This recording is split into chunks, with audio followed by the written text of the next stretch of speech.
بسم اللہ الرحمن الرحیم۔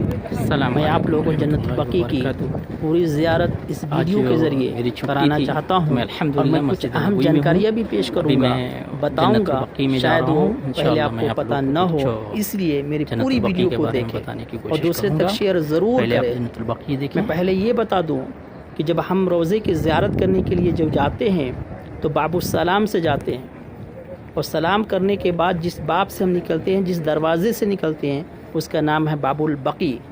بالکل اس کے سامنے جنت البقیع ہے، جو آپ دیکھ رہے ہیں، یہ جنت البقیع ہے اس ویڈیو کے اندر۔ اور دوسری چیز میں یہ بتا دوں، جب بھی کسی قبرستان کے اندر، جنت البقیع کے اندر یا دیگر قبرستان ہو جاتے ہیں، تو اس کا ادب یہ ہے کہ قبرستان میں داخل ہونے کی دعا پڑھی جائے، جو دعا ہے السلام علیکم یا ایھا القبور، یہ پوری دعا ہے۔ اس کو پڑھنے کے بعد آدمی اندر داخل ہو۔ اور تیسری چیز میں یہ بتا دوں کہ انسان، آپ نے سنا ہوگا یا دیکھا بھی ہوگا کہ جنت البقیع کے اندر یہ معلومات ملی ہوگی کہ یہ قبر امہات المومنین حضرت عائشہ کی ہے، یا بی بی فاطمہ کی ہے، یا فرزندان رسول کی ہے۔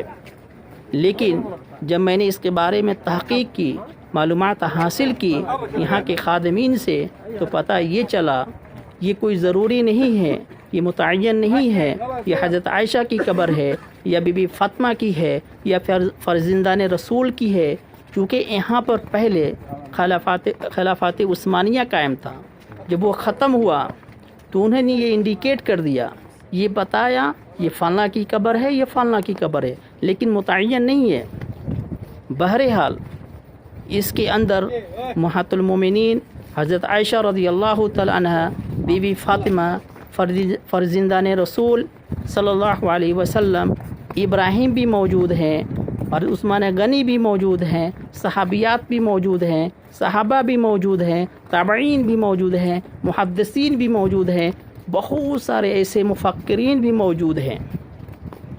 تیسری بات میں آپ کو یہ بتا دوں، جب بھی آپ جنت البقیع کے اندر جاتے ہیں تو آپ قبر کو جو دیکھتے ہیں، کسی قبر کے اوپر ایک پتھر رکھا ہوا ہے، کسی کے اوپر 2 پتھر رکھا ہوا ہے، آپ کو ایک ڈاؤٹ ہوگا، کنفیوز ہوں گے، آخر ایسا کیوں ہے؟ کسی کے اوپر 1 رکھا ہوا ہے، کسی کے اوپر 2 رکھا ہوا ہے۔ تو میں آج اس ڈاؤٹ کو دور کر دوں اور یہ بتا دوں، جس قبر کے اوپر 1 پتھر رکھا ہوا ہے، اس بات کی طرف اشارہ کرتا ہے، اس بات کی طرف انڈیکیٹ کرتا ہے کہ اس کے اندر کسی مرد کی قبر ہے، کوئی مرد اس کے اندر سویا ہوا ہے۔ یعنی جو مرد کا قبر ہوتا ہے، اس کے اوپر 1 پتھر رکھ دیا جاتا ہے، اس کو اشارہ کرنے کے لیے، اس کو بتانے کے لیے۔ جس قبر کے اوپر 2 پتھر ہو، اس سے اس بات کو ثابت کرتا ہے کہ اس کے اندر کوئی عورت کی قبر ہے، کوئی عورت سوئی ہوئی ہے۔ تو یہ ایک اہم جانکاری تھی جو میں نے آپ کو دے دی۔ تیسری بات میں یہ بتا دوں کہ کوئی ایسی نماز نہیں ہے جس کے اندر 2 یا 4 جنازے نہ ہو۔ خود میں نے آج ایک ظہر کی نماز جو پڑھی ہے، جس کے اندر 5 یا 6 جنازے ہیں، جو آپ دیکھ سکتے ہیں، جو جا رہے ہیں تدفین ہونے کے لیے، آپ خود دیکھ سکتے ہیں۔ اس کا مطلب، اس کے وجہ یہ ہے کہ مدینہ کے اندر جتنے بھی اموات ہوتے ہیں، جتنے لوگ مرتے ہیں، وہ تمام کے تمام حرم کے اندر لائے جاتے ہیں۔ حرم کے اندر ایک تنظیم ہے جس کے اندر ہر چیز دستیاب ہے، وہ اپنے ایمبولینس کے ذریعے اس مردے کو لاتے ہیں اور خود غسل دیتے ہیں اور تدفین خود کرتے ہیں۔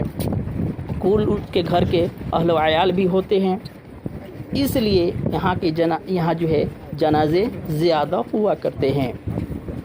اور چوتھی میں بات یہ بتا دوں کہ میں نے حضرت عثمان غنی رضی اللہ تعالیٰ عنہ کے قبر پہ جانے کی کوشش کی ہے، لیکن روک دیا گیا، گھیر دیا گیا، وہاں جانے تک بھی پرمیشن نہیں ہے، اس لیے میں نہیں جا پایا، اس کو نہیں دیکھا پایا۔ اور ایک چیز اور جانکاری دے دوں کہ اس جنت البقیع کی خاص خصوصیت یہ ہے، جو کہ ہر نماز کے بعد یا پورے 24 گھنٹہ کے اندر لاکھوں لوگ اس کی زیارت کرتے ہیں، آتے ہیں، دعائیں پڑھتے ہیں، دعائیں مغفرت کرتے ہیں۔ ہو سکتا ہے کہ اللہ رب العزت کسی کی دعا کو سن لے اور ان کی دعا کی وجہ سے جنت البقیع کے تمام مردے کو معاف کر دے۔ اس کی خصوصیت یہ ہے۔ بہرحال آپ اور ہم جانتے ہیں کل نفس ذائقۃ الموت، ہر ایک کو موت کا مزہ چکھنا ہے اور اپنے اعمال کا حساب و کتاب دینا ہے، چاہے وہ جنت البقیع میں ہو چاہے دیگر قبرستان کے اندر ہو۔ لیکن جو اس کی خصوصیت ہے، لاکھوں لوگ زیارت کرنے کے لیے آتے ہیں، دعائیں کرتے ہیں، ہو سکتا ہے اس کی دعا کی وجہ سے ان کی مغفرت ہو جائے، لیکن ہر ایک کو تو اپنے اپنے اعمال کا جواب دینا ہے۔ تو میں امید کرتا ہوں کہ ان تمام جو ہے اہم جانکاریاں دوسروں تک پہنچانے کی کوشش کریں گے، شیئر کریں گے، سبسکرائب کریں گے، اور تاکہ میں اس طریقے سے ویڈیو جب بھی ڈالوں آپ تک جو ہے سب سے پہلے پہنچے، یہ جانکاریاں، یہ معلومات آپ کو دستیاب ہوتا رہے اور یہ زیارت آپ کرتے رہیں۔ اس لیے میں کہہ رہا ہوں اپنے دوستوں تک، اپنے رشتہ داروں تک، اپنے احباب تک اس جو ہے جانکاری کو شیئر کریں اور میری ویڈیو کو پوری دیکھنے کی کوشش کریں، پوری دیکھیں اور صدقہ جاریہ سمجھ کے شیئر ضرور کریں۔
صحابیوں کی ایک ساتھ میں بھی ہے، آگے ہی ہے۔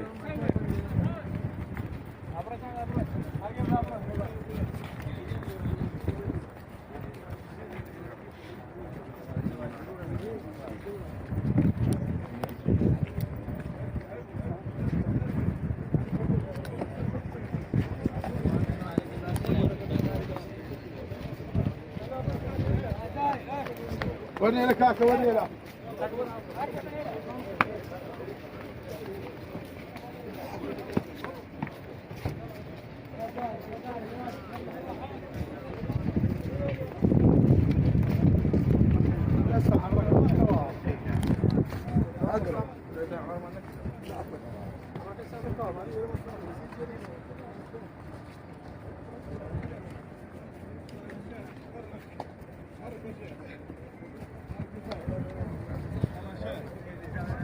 زايد عشان ان شاء الله تتحرك.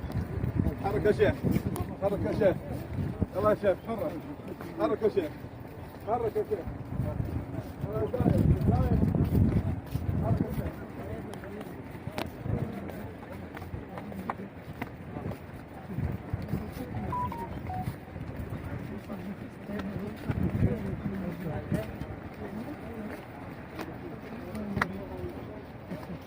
Thank you.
Thank you.